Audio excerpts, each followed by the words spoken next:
आप सुन रहे हैं मुंशी प्रेमचंद की सर्वश्रेष्ठ उपन्यास गबन। बरसात के दिन है, सावन का महीना। आकाश में सुनहरी घटाएं छाई हुई हैं। रह रहकर रिमझिम वर्षा होने लगती है। अभी तीसरा पहर है, पर ऐसा मालूम हो रहा है शाम हो गई है। आमों के बाग में झूला पड़ा हुआ है। लड़कियां भी झूल रही हैं और उनकी माताएं भी। दो चार झूल रही हैं, दो चार झुला रही हैं। कोई कजली गाने लगती है, कोई बारह मासा। इस ऋतु में महिलाओं की बाल स्मृतियां भी जाग उठती हैं। ये फुहारें मानो चिंताओं को हृदय से धो डालती हैं, मानो मुरझाए हुए मन को भी हरा कर देती हैं। सबके दिल उमंगों से भरे हुए हैं। घानी साड़ियों ने प्रकृति की हरियाली से नाता जोड़ा है। इसी समय एक बिसाती आकर झूले के पास खड़ा हो गया। उसे देखते ही झूला बंद हो गया। छोटी बड़ी सबों ने आकर उसे घेर लिया। बिसाती ने अपना संदूक खोला, चमकती दमकती चीजें निकाल कर दिखाने लगा। कच्चे मोतियों के गहने थे, कच्चे लैस और गोटे, रंगीन मोजे, खूबसूरत गुड़िया और गुड़ियों के गहने। बच्चों ने लट्टू और झुंझुने। किसी ने कोई चीज ली, किसी ने कोई चीज। एक बड़ी बड़ी आंखों वाली बालिका ने वह चीज पसंद की जो उन चमकती हुई चीजों में सबसे सुंदर थी। वह फिरोजी रंग का एक चंद्रहार था। माँ से बोली, अम्मा मैं यह हार लूंगी। माँ ने बिसाती से पूछा, बाबा यह हार कितने का है? बिसाती ने हार को रुमाल से पोंछते हुए कहा, खरीद लो, 20 आने की है, मालकिन जो चाहे दे दे। माता ने कहा, यह तो बड़ा महंगा है, 4 दिन में इसकी चमक दमक जाती रहेगी। बिसाती ने मार्मिक भाव से सिर हिलाकर कहा, बहू जी 4 दिन में तो बिटिया को असली चंद्रहार मिल जाएगा। माता के हृदय पर इन सहृदयता से भरे हुए शब्दों ने चोट कर दी। हार ले लिया। बालिका ने आनंद की सीमा ना थी। शायद हीरो के हार से भी उसे इतना आनंद ना होता। उसे पहनकर वह सारे गांव में नाचती फिरी। उसके पास जो बाल संपत्ति थी उसमें सबसे मूल्यवान, सबसे प्रिय यही बिल्हौर का हार था। लड़की का नाम जालपा था, माता का मानकी। महाशय दीनदयाल प्रयाग के छोटे से गांव में रहते थे। वह किसान ना थे पर खेती करते थे। वह जमींदार ना थे पर जमींदारी करते थे। थानेदार ना थे पर थानेदारी करते थे। वह थे जमींदार के मुख्तार। गांव पर उन्हीं की धाक थी। उनके पास 4 चपरासी थे, 1 घोड़ा, कई गाय भैंसे। वेतन कुल 5 रुपए पाते थे, जो उनके तंबाकू के खर्च को भी काफ़ी ना होता था। उनकी आय के और कौन से मार्ग थे यह कौन जानता है। जालपा उन्हीं की लड़की थी। उसकी पहले उसके 3 भाई और थे, पर इस समय वह अकेली थी। उससे कोई पूछता, तेरे भाई क्या हुए, तो वो बड़ी सरलता से कहती, बड़ी दूर खेलने गए हैं। कहते हैं मुख्तार साहब ने एक गरीब आदमी को इतना पिटवाया था कि वह मर गया। उसके 3 वर्ष के अंदर तीनों लड़के जाते रहे। तब से बेचारे बहुत संभल कर चलते थे। फूंक फूंक कर पाँव रखते, दूध के जले थे, छाछ भी फूंक फूंक कर पीते थे। माता और पिता के जीवन में और क्या अवलंब। दीनदयाल जब कभी प्रयाग जाते तो जालपा के लिए कोई ना कोई आभूषण जरूर लाते। उनकी व्यवहारिक बुद्धि से में यह विचार ही ना आता था कि जालपा किसी और चीज से अधिक प्रसन्न हो सकती है। गुड़िया और खिलौने वह व्यर्थ समझते थे, इसलिए जालपा आभूषणों से ही खेलती थी। यही उसके खिलौने थे। वह बिल्हौर का हार जो उसने बिसाती से लिया था, अब उसका सबसे प्यारा खिलौना था। उसकी हार की अभिलाषा अभी उसके मन में उदय ही नहीं हुई थी। गांव में कोई उत्सव होता या कोई त्यौहार पड़ता तो वह उसी हार को पहनती। कोई दूसरा गहना उसकी आंखों में जचता ही ना था। एक दिन दीनदयाल लौटे तो मानकी के लिए एक चंद्रहार लाए। मानकी को यह बहुत दिनों से थी कि यह हार पाकर मुग्ध हो गई। जालपा को अब अपना हार अच्छा ना लगता। पिता से बोली, बाबूजी मुझे भी ऐसा ही हार ला दीजिए। दीनदयाल ने मुस्कुराकर कहा, ला दूंगा बेटी। कब ला दीजिएगा? बहुत जल्दी। बाप के शब्दों से जालपा का मन न भरा।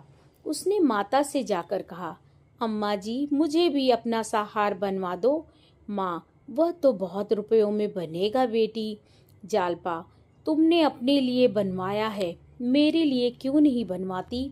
माँ ने मुस्कुराकर कहा, तेरे लिए तेरी ससुराल से आएगा। यह हार 600 में बना था। इतने रुपए जमा कर लेना दीनदयाल के लिए आसान न था। ऐसे कौन बड़े ओहदेदार थे।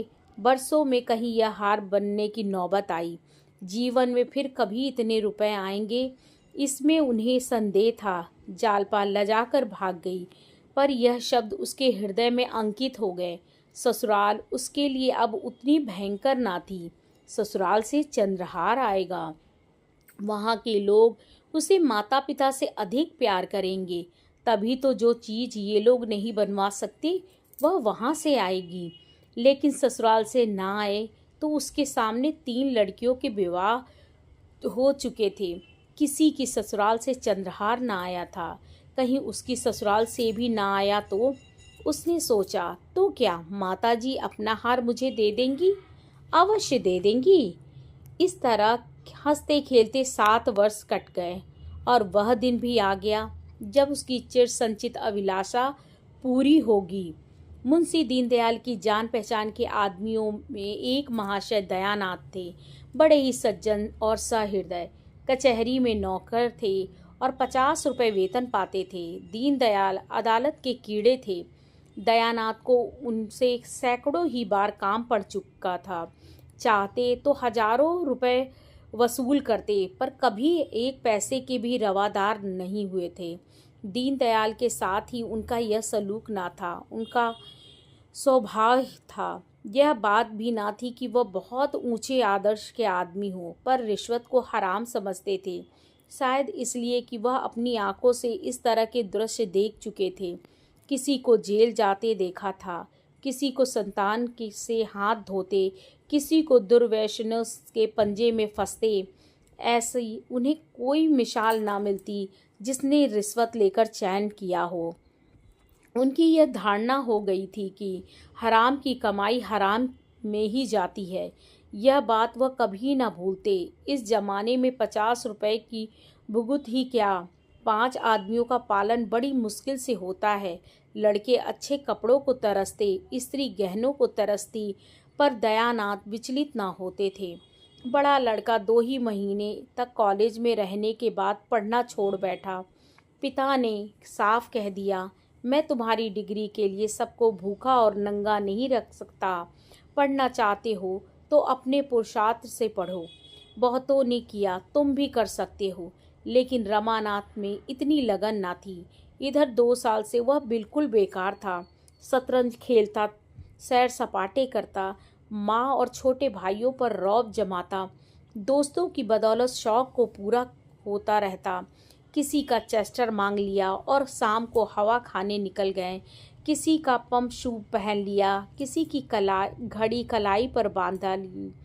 कभी बनारसी फैशन में निकले, कभी लखनवी फैशन में। 10 मित्रों ने एक एक कपड़ा बनवा लिया तो 10 सूट बदलने का उपाय हो गया। सहकारिता का यह बिल्कुल नया उपयोग था। इसी युवक को दीनदयाल ने जालपा के लिए पसंद किया। दयानाथ शादी नहीं करना चाहते थे। उनके पास ना रुपए थे और ना नए परिवार का भार उठाने की हिम्मत। पर जागेश्वरी ने त्रियाहट से काम लिया और इस शक्ति के सामने पुरुष को झुकना पड़ा। जागेश्वरी बरसों से पुत्र वधू के लिए तड़प रही थी, तो उसके सामने बहुएं बनकर आईं। वे आज पोते खिला रही हैं। फिर उस दुखिया को कैसे धैर्य होता। वह कुछ कुछ निराश हो चली थी। ईश्वर से मनाती थी कि कहीं से बात आए। दीनदयाल ने संदेश भेजा तो उसको आंखें सी मिल गईं। अगर कहीं यह शिकार हाथ से निकल गया तो फिर ना जाने कितने दिनों की राह देखनी पड़े। कोई यहाँ क्यों आने लगा? न धन ही है न जायदाद। लड़के पर कौन रीझता है? लोग तो धन देखते हैं। इसीलिए उसने इस अवसर पर सारी शक्ति लगा दी और उसकी विजय हुई। दयानाथ ने कहा, भाई तुम जानो तुम्हारा काम जाने, मुझ में समाई नहीं है। जो आदमी अपने पेट की फिक्र नहीं कर सकता उसका विवाह कहाँ करना मुझे तो अधर्म सा मालूम होता है। फिर रुपए की भी तो फिक्र है। 1,000 तो टीम टाम के लिए चाहिए, जोड़े और गहनों के लिए अलग। कानों पर हाथ रखकर, ना बाबा, यह बोझ मेरे मान का नहीं। जागेश्वरी पर इन दलीलों का कोई असर ना हुआ। बोली, वह भी तो कुछ देगा, मैं उससे मांगने तो जाऊंगा नहीं। तुम्हारे मांगने की जरूरत ही ना पड़ेगी, वह खुद ही दे देंगे। लड़की के ब्याह में पैसे का मुंह कोई नहीं देखता। हाँ, मकदूर चाहिए सो दीनदयाल पोढ़े आदमी हैं, और फिर वही एक संतान है, बचाकर रखेंगे तो किसके लिए। दयानाथ को अब कोई बात ना सूझी, केवल यही कहा, वह चाहे लाख दे दे चाहे एक ना दे, मैं कुछ ना कहूँगा कि दो, ना कहूँगा कि मत दो। कर्ज मैं लेना नहीं चाहता, और लूँ तो दूंगा किसके घर से। जागेश्वरी ने इस बाधा को मानो हवा में उड़ाकर कहा, मुझे तो विश्वास है कि वह टीके में 1,000 से कम ना देंगे। तुम्हारे टीम टाम के लिए इतना बहुत है। गहनों का प्रबंध किसी सर्राफ से कर लेना। टीके में 1,000 देंगे तो क्या द्वार पर 1,000 भी ना देंगे। वही रुपए सर्राफ को दे देना, 200-400 बाकी रहे, वह धीरे धीरे चुक जाएंगे। बच्चा के लिए कोई ना कोई द्वार खुलेगा ही। दयानाथ ने उपेक्षा भाव से कहा, खुल चुका। जिसे शतरंज और सैर सपाटे से फुर्सत ना मिले उसे सभी द्वार बंद मिलेंगे। जागेश्वरी को अपने विवाह की बात याद आई। दयानाथ भी तो गुलछर्रे उड़ाते थे, लेकिन उसके आते ही उन्हें 4 पैसे कमाने की फिक्र कैसी सिर पर सवार हो गई थी। साल भर भी ना बीतने पाया था कि नौकर हो गए। बोली, बहू आ जाएगी तो उसकी आंखें भी खुलेंगी, देख लेना। अपनी बात याद करो, जब तक गले में जुआ नहीं पड़ा तभी तक यह कुलेले हैं। जुआ पड़ा और सारा नशा हिरन हुआ। निकम्मों को राह पर लाने का इससे बढ़कर और कोई उपाय ही नहीं। जब दयानाथ परास्त हो जाते थे तो अखबार पढ़ने लगते थे। अपनी हार को छिपाने का उनके पास यही संकेत था। मुंशी दीनदयाल उन आदमियों में से थे जो सीधों के साथ सीधे होते, पर टेढ़ों के साथ टेढ़े ही नहीं, शैतान हो जाते। दयानाथ बड़ा सा मुंह खोलते, हजारों की बातचीत करते तो दीनदयाल उन्हें ऐसा चकमा देते कि वह उम्र भर याद करते। दयानाथ को सज्जनता ने उन्हें वशीभूत कर दिया। उनका विचार 1,000 देने का था, पर 1,000 टीके ही में दे आए। मानकी ने कहा, जब टीके में 1,000 दिया तो इतना ही घर पर भी देना पड़ेगा, आएगा कहाँ से। दीनदयाल चिढ़कर बोले, भगवान मालिक है। जब उन लोगों ने उदारता दिखाई है और लड़का मुझे सौंप दिया तो मैं भी दिखा देना चाहता हूँ कि हम भी शरीफ हैं और शील का मूल पहचानते हैं। अगर उन्होंने हेकड़ी जताई होती तो अभी उनकी खबर लेता। दीनदयाल 1,000 तो दे आए, पर दयानाथ का बोझ हल्का करने के बदले और भारी कर दिया। वह कर्ज से कोसों भागते थे। इस शादी में उन्होंने मियाँ की जूती मियाँ की चांद वाली नीति निभाने की ठानी थी, पर दीनदयाल की सहृदयता ने उनका संयम तोड़ दिया। वे सारे टीम टाम नाच तमाशे जिनकी कल्पना का उन्होंने गला घोट दिया था, वही रूप धारण करके उनके सामने आ गए। बंधा हुआ घोड़ा थान से खुल गया, उससे कौन रोक सकता। धूमधाम से विवाह करने की ठन गई। पहले जोड़े गहने को उन्होंने गौड़ समझ रखा था, अब वही सबसे मुख्य हो गया। ऐसा चढ़ावा हो कि मड़वे वाले देखकर भड़क उठे, सबकी आंख खुल जाए। कोई 3,000 का सामान बनवा डाला। सर्राफ को 1,000 नगद मिल गए। 1,000 के लिए 1 सप्ताह का वादा हुआ तो उसने कोई आपत्ति ना की। सोचा 2,000 सीधे हुए जाते हैं। 500-700 रुपये रह जाएंगे, वह कहाँ जाते हैं।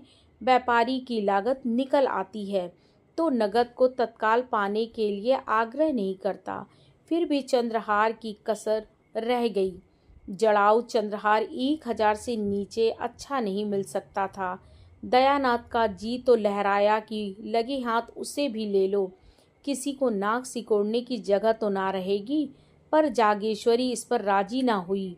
बाजी पलट चुकी थी। दयानाथ ने गर्म होकर कहा, तुम्हें क्या, तुम तो घर में बैठी रहोगी, मौत तो मेरी होगी जब उधार के लोग नाक भौं सिकोड़ने लगेंगे। जागेश्वरी, दोगे कहाँ से, कुछ सोचा है। दयानाथ, कम से कम 1000 तो वहाँ ही मिल जाएंगे। जागेश्वरी, खून मुँह लग गया क्या। दयानाथ ने शर्मा कर कहा, नहीं नहीं, मगर आखिर वहाँ भी तो कुछ मिलेगा। जागेश्वरी, वहाँ मिलेगा तो वहाँ खर्च भी होगा। नाम जोड़े गहने से नहीं होता, दान दक्षिणा से होता है। इस तरह चंद्रहार का प्रस्ताव रद्द हो गया। मगर दयानाथ दिखावे और नुमाइश को चाहे अनावश्यक समझें, रमानाथ ने उसे परमावश्यक समझता था। बारात ऐसी धूम से जानी चाहिए कि गांव भर से शोर मच जाए। पहले दूल्हे के लिए पालकी का विचार था। रामानाथ ने मोटर पर जोर दिया। उसके मित्रों ने इसका अनुमोदन किया। प्रस्ताव स्वीकृत हो गया। दयानाथ एकांत प्रिय जीव थे। ना मित्रता किसी से थी, ना किसी से मेलजोल। रामानाथ मिलनसार युवक था। उसके मित्र ही इस समय हर एक काम में अग्रसर हो रहे थे। वे जो काम करते दिल खोलकर। आतिशबाजियां बनवाई तो अव्वल दर्जे की, नाच ठीक किया तो अव्वल दर्जे का, गाने बाजे भी अव्वल दर्जे के। दोयम या सोयम का वहाँ जिक्र ही ना था। दयानाथ उसकी उच्छृंखलता देखकर चिंतित तो हो जाते थे, पर कुछ कह ना सकते थे। क्या कहते। नाटक उस वक्त पास होता है जब रसिक समाज उसे पसंद कर लेता है। बारात का नाटक उस वक्त पास होता है जब राह चलते आदमी उसे पसंद कर लेते हैं। नाटक की परीक्षा 4-5 घंटे तक होती रहती है। बारात की परीक्षा के लिए केवल इतने ही मिनटों का समय होता है। सारी सजावट, सारी दौड़ धूप और तैयारी का निपटारा 5 मिनटों में हो जाता है। अगर सबके मुंह से वाह वाह निकल गया तो तमाशा पास, नहीं तो रुपया पैसा, मेहनत, फिक्र सब अकारत। दयानाथ का तमाशा पास हो गया। शहर में वह तीसरे दर्जे में आता, गांव में अव्वल दर्जे में आया। कोई बाजों की धौं धौं पौं पौं सुनकर मस्त हो रहा था, कोई मोटर को आंखें गाड़ गाड़ कर देख रहा था। कुछ लोग फुलवारियों के तख्त देखकर लोट लोट जाते थे। आतिशबाजी ही मनोरंजन का केंद्र थी। हवाइयाँ जब सके से ऊपर जाती और आकाश में लाल हरे नीले पीले कुमकुमे से बिखर जाते, जब चरखियाँ छूटती उनमें नाचते हुए मोर निकल आते, तो लोग मंत्रमुग्ध हो जाते थे। वाह, क्या कारीगरी है। जालपा के लिए इन चीज़ों में लेश मात्र भी आकर्षण ना था। हाँ, वह वर को एक आंख देखना चाहती थी, वह भी सबसे छिपाकर। पर उस भीड़ भाड़ में ऐसा अवसर कहाँ। द्वारचार के समय उसकी सखियाँ उसे छत पर खींच ले गईं और उसने रामानाथ को देखा। उसका सारा विराग, सारी उदासीनता, सारी मनोव्यथा मानो छू मंतर हो गई थी। मुंह पर हर्ष की लालिमा छा गई। अनुराग स्फूर्ति का भंडार है। द्वारचार के बाद बारात जनवासे चली गई। भोजन की तैयारियां होने लगी। किसी ने पूरियां खाईं, किसी ने उपलों पर खिचड़ी पकाई। देहात के तमाशा देखने वालों के लिए मनोरंजन के लिए नाच गाना होने लगा। 10 बजे सहसा फिर बाजे बजने लगे। मालूम हुआ कि चढ़ावा आ रहा है। बारात में हर एक रस्म डंके की चोट पर अदा होती है। दूल्हा कलेवा करने आ रहा है। बाजे बजने लगे। समधी मिलने आ रहा है। बाजे बजने लगे।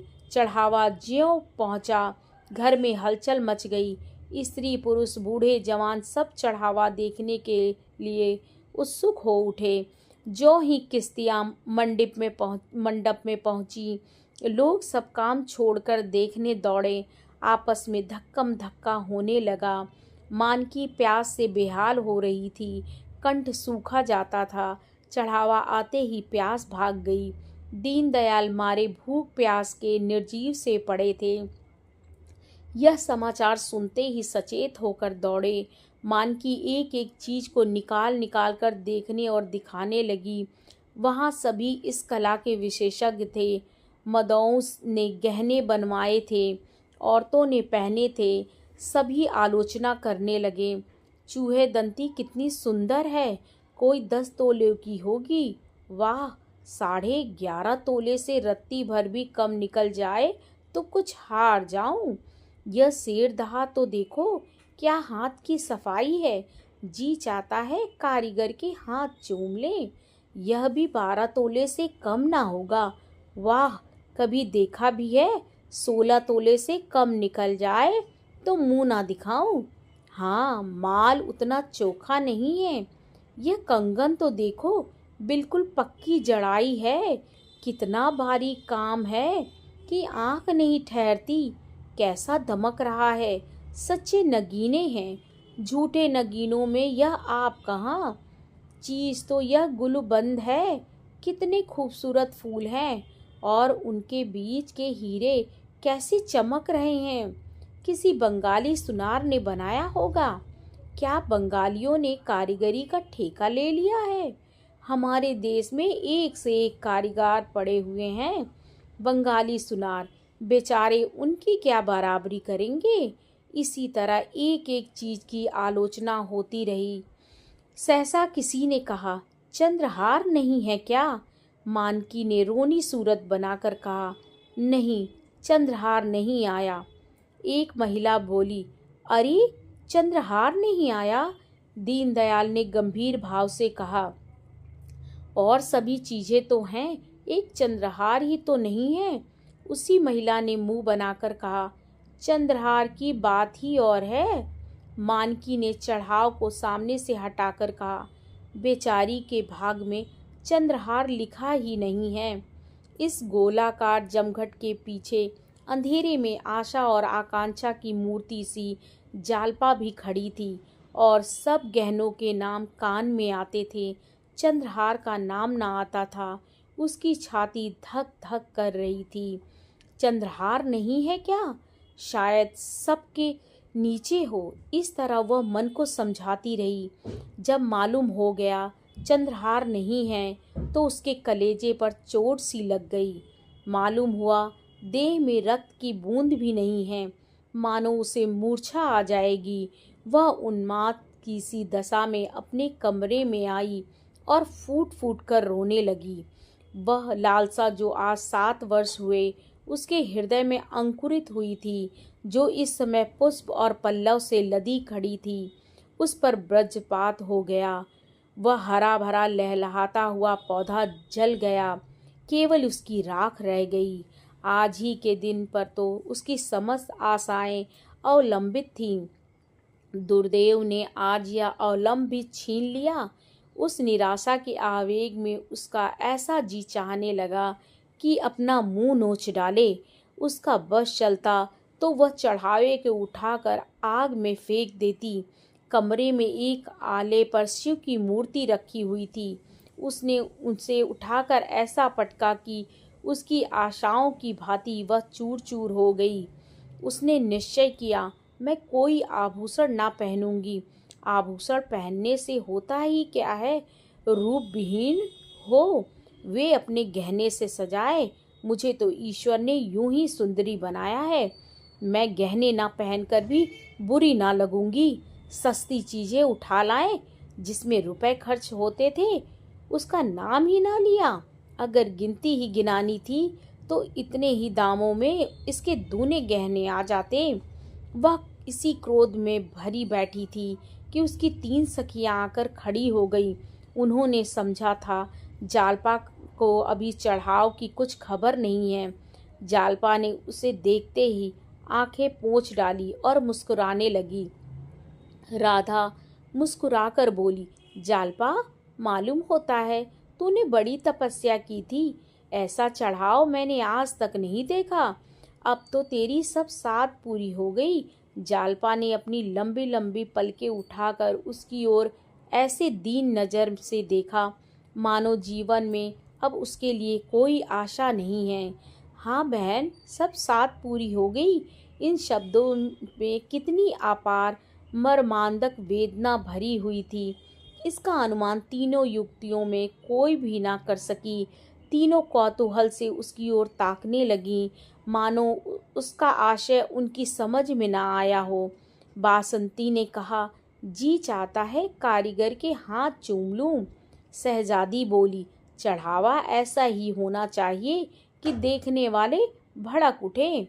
बासंती, तुम्हारी सास बड़ी चतुर जान पड़ती है, कोई चीज नहीं छोड़ी।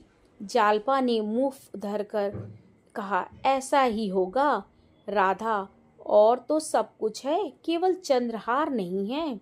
शहजादी, एक चंद्रहार के ना होने से क्या होता है बहन, उसकी जगह गुलबन तो है।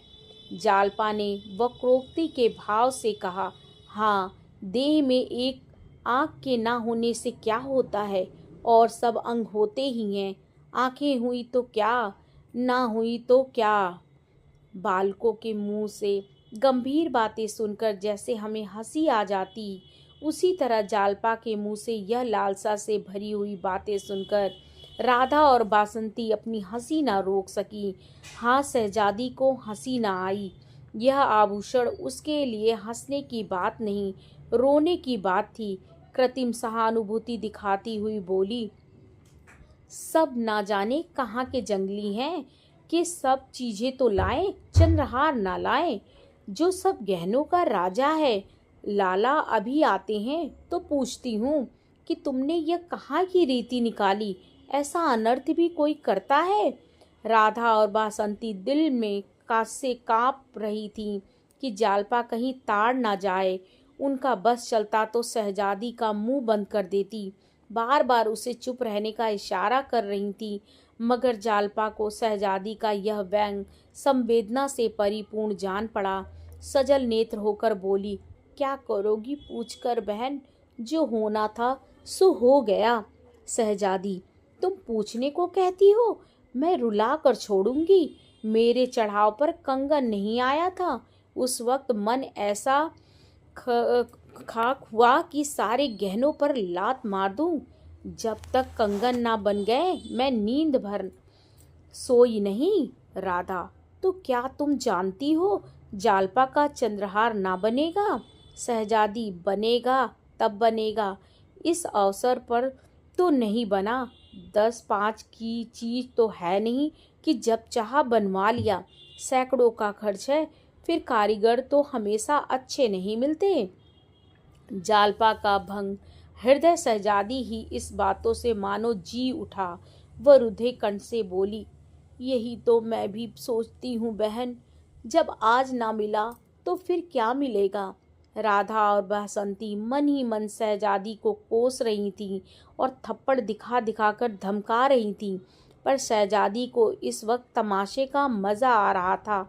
बोली, नहीं, यह बात नहीं है जली, आग्रह करने से सब कुछ हो सकता है। सास ससुर को बार बार याद दिलाती रहना, बहनोई जी से 2-4 दिन रूठे रहने में भी बहुत कुछ काम निकल सकता है। बस यही समझ लो कि घर वाले चैन ना लेने पाए, यह बात हरदम उनके ध्यान में रहे। उन्हें मालूम हो जाए कि बिना चंद्रहार बनवाए कुशल नहीं। तुम जरा भी ढीली पड़ी और काम बिगड़ा। राधा ने हंसी को रोकते हुए कहा, इनसे ना बने तो तुम्हें बुला ले। क्यों, अब उठोगी कि सारी रात उपदेश ही करती रहोगी? शहजादी, चलती हूँ, ऐसी क्या भागड़ पड़ी है। हाँ, खूब याद आई। क्यों जल्ली, तेरी अम्मा जी के पास बड़ा अच्छा चंद्रहार है, तुझे ना देंगी? जालपा ने एक लंबी सांस लेकर कहा, क्या कहूँ बहन, मुझे तो आशा नहीं है। शहजादी, एक बार कहकर तो देखो, अब उनके कौन पहनने ओढ़ने के दिन बैठे हैं। जालपा, मुझसे तो ना कहा जाएगा। शहजादी, मैं कह दूं? जालपा, नहीं नहीं, तुम्हारे हाथ जोड़ती हूँ, मैं जरा उनके मातृ स्नेह की परीक्षा लेना चाहती हूँ। बसंती ने शहजादी का हाथ पकड़कर कहा, अब उठेगी भी कि यहाँ सारी रात उपदेश ही देती रहेगी। शहजादी उठी, पर जालपा रास्ता रोककर खड़ी हो गई। बोली, नहीं, अभी बैठो बहन, तुम्हारे पैरों पड़ती हूँ। शहजादी, जब यह दोनों चुड़ैले बैठने भी दें, मैं तो तुम्हें गुर सिखाती हूँ और यह दोनों मुझ पर झल्लाती हैं। सुन नहीं रही हो, मैं भी विष की गांठ हूँ। बासंती, विष की गांठ तो तू है ही। शहजादी, तुम भी तो ससुराल से साल भर बाद आई हो, कौन कौन सी चीज़ें बनवा लाई। बासंती, और तुमने 3 साल में क्या बनवा लिया। शहजादी, मेरी बात छोड़ो, मेरा खसम तो मेरी बात ही नहीं पूछता। राधा, प्रेम के सामने गहनों का कोई मूल्य नहीं। शहजादी, तो सूखा प्रेम तुम ही को गले। इतने में मानकी ने आकर कहा, तुम तीनों यहाँ बैठी क्या कर रही हो, चलो वहाँ लोग खाना खाने आ रहे हैं। तीनों युवतियाँ चली गईं। जालपा माता के गले में चंद्रहार की शोभा देखकर मन ही मन सोचने लगी, गहनों में इनका जी अब तक नहीं भरा। महाशय दयानाथ जितनी उमंगों से ब्याह करने गए थे, उतना ही हतोत्साह होकर लौटे। दीनदयाल ने खूब दिया, लेकिन वहाँ से जो कुछ मिला वह सब नाच तमाशे नेक चार में खर्च हो गया। बार बार अपनी भूल पर पछताते, क्यों दिखावे और तमाशे में इतने रुपए खर्च किए, इतनी इसकी ज़रूरत ही क्या थी। ज़्यादा से ज़्यादा लोग यही तो कहते, महाशय बड़े कृपण हैं, उतना सुन लेने में क्या हानि थी। मैंने गांव वालों को तमाशा दिखाने का ठेका तो नहीं लिया था। यह सब रमा का दुस्साहस है। उसी ने सारे खर्च बढ़ा बढ़ाकर मेरा दिवाला निकाल दिया, और सब तकाजे तो 10-5 दिन टल भी सकते थे, पर सर्राफ किसी तरह ना मानता था। शादी के 7वें दिन उसे 1000 रुपये देने का वादा था। 7वें दिन सर्राफ आया, मगर यहाँ रुपए कहाँ थे। दयानाथ ने लल्लो चप्पो की आदत ना थी, मगर आज उन्होंने उसे चकमा देने की खूब कोशिश की। किस्त बांधकर सब रुपए 6 महीने में अदा कर देने का वादा किया। फिर 3 महीने पर आए, मगर सर्राफ भी एक ही घुटा हुआ आदमी था। उसी वक्त टला जब दयानाथ ने तीसरे दिन बाकी रकम की चीज़ें लौटा देने का वादा किया, और यह भी उसकी सज्जनता ही थी। वह तीसरा दिन भी आ गया। अब दयानाथ को अपनी लाज रखने का कोई उपाय ना सूझता था। कोई चलता हुआ आदमी शायद इतना व्यग्र ना होता। हीले हवाले करके महाजन को महीनों टालता रहता, लेकिन दयानाथ इस मामले में अनाड़ी थे। जागेश्वरी ने आकर कहा, भोजन कब से बना ठंडा हो रहा है, खाकर तब बैठो। दयानाथ ने इस तरह गर्दन उठाई मानो सिर पर सैकड़ों मन का बोझ लदा हुआ है। बोले, तुम जाकर खा लो, मुझे भूख नहीं है। जागेश्वरी, भूख क्यों नहीं है, रात भी तो कुछ नहीं खाया था। इस तरह दाना पानी छोड़ देने से महाजन के रुपए थोड़े ही अदा हो जाएंगे। दयानाथ, मैं सोचता हूँ उसे आज क्या जवाब दूंगा। मैं तो यह विवाह करके बुरा फंस गया। बहू कुछ गहने लौटा तो देगी। जागेश्वरी, बहू का हाल तो सुन चुके, फिर भी उससे ऐसी आशा रखते हो। उसकी टेक है कि जब तक चंद्रहार ना बन जाएगा कोई गहना ही ना पहनूंगी। सारे गहने संदूक में बंद कर रखे हैं, बस वही एक बिल्लौरी हार गले में डाले हुए है। बहुएं बहुत देखी, पर ऐसी बहू ना देखी थी। फिर कितना बुरा मालूम होता है कि कल की आई बहू उससे गहने छीन लिए जाएं। दयानाथ ने चिढ़कर कहा, तुम तो जले पर नमक छिड़कती हो। बुरा मालूम होता है तो लाओ 1000 निकाल कर दे दो। महाजन को दे आऊं, देती हूँ। बुरा मुझे खूब मालूम होता है, लेकिन उपाय क्या है, गला कैसे छूटेगा। जागेश्वरी, बेटे का ब्याह किया है कि ठट्ठा है। शादी ब्याह में सभी कर्ज लेते हैं। तुमने कोई नई बात नहीं की। खाने पहनने के लिए कौन कर्ज लेता है? धर्मात्मा बनने का कुछ फल मिलना चाहिए या नहीं? तुम्हारे ही दर्जे पर सत्यदेव हैं। पक्का मकान खड़ा कर लिया, जमींदारी खरीद ली, बेटी के ब्याह में कुछ नहीं तो 5,000 तो खर्च किए ही होंगे। दयाना, जब ही दोनों लड़के भी तो चल दिए। जागेश्वरी, मरना जीना तो संसार की गति है। लेते हैं वह भी मरते हैं, नहीं लेते हैं वह भी मरते हैं। अगर तुम चाहो तो 6 महीने में सब रुपए चुका सकते हो। दयानाथ ने त्योरी चढ़ाकर कहा, जो बात जिंदगी भर नहीं की वह अब आखिरी वक्त नहीं कर सकता। बहू से साफ साफ कह दो, उससे पर्दा रखने की जरूरत ही क्या, और पर्दा रह ही कितने दिन सकता है। आज नहीं तो कल सारा हाल मालूम ही हो जाएगा। बस 3-4 चीजें लौटा दे तो काम बन जाए। तुम उससे एक बार कहो तो। जागेश्वरी झुंझलाकर बोली, उससे तुम ही कहो, मुझसे तो ना कहा जाएगा। सहसा रामानाथ टेनिस रैकेट लिए बाहर से आया। सफ़ेद टेनिस शर्ट था, सफ़ेद पतलून, कैनवस का जूता, गोरे रंग और सुंदर मुखाकृति पर इस पहनावे ने रईसों की शान पैदा कर दी थी। रुमाल में बेले के गजरे लिए हुए था, उससे सुगंध उड़ रही थी। माता पिता की आंखें बचाकर वह जीने पर जाना चाहता था कि जागेश्वरी ने टोका, इन्हीं के तो सब कांटे बोए हुए हैं, इनसे क्यों नहीं सलाह लेते? तुमने नाच तमाशे में 1200-1300 रुपए उड़ा दिए। बतलाओ सर्राफ को क्या जवाब दिया जाए? बड़ी मुश्किलों से कुछ गहने लौटाने पर राजी हुआ, मगर बहू से गहने मांगे कौन? यह सब तुम्हारी ही करतूत है। रमानाथ ने इस आक्षेप को अपने ऊपर से हटाते हुए कहा, मैंने क्या खर्च किया? जो कुछ किया बाबूजी ने किया। हाँ, जो कुछ मुझसे कहा गया वह मैंने किया। रामानाथ के कथन पे बहुत कुछ सत्य था। यदि दयानाथ की इच्छा ना होती तो रमा क्या कर सकता था? जो कुछ हुआ उन्हीं की अनुमति से हुआ। रामानाथ पर इल्जाम रखने से तो कोई समस्या हल ना हो सकती थी। बोले, मैं तुम्हें इल्जाम नहीं देता भाई, किया तो मैंने ही, मगर यह बला तो किसी तरह सिर से टालनी चाहिए। सर्राफ का तकाजा है, कल उसका आदमी आवेगा, उसे क्या जवाब दिया जाएगा? मेरी समझ में तो यही एक उपाय है कि उतने रुपए के गहने उसे लौटा दिए जाएं। गहने लौटा देने से भी वह झंझट करेगा, लेकिन 10-20 रुपए के लोभ में लौटाने पर राजी हो जाएगा। तुम्हारी क्या राय है?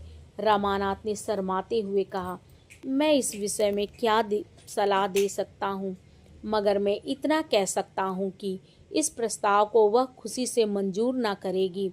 अम्मा तो जानती हैं कि चढ़ावे में चंद्रहार ना जाने से उसे कितना बुरा लगा था। प्रण कर लिया है, जब तक चंद्रहार ना बन जाएगा कोई गहना ना पहनूंगी। जागेश्वरी ने अपने पक्ष का समर्थन होते देख खुश होकर कहा, यही तो मैं इनसे कह रही हूँ। रमाना, रोना धोना मच जाएगा और इसके साथ घर का पर्दा भी खुल जाएगा। दयानाथ ने माथा सिकोड़ कर कहा, उससे पर्दा रखने की जरूरत ही क्या?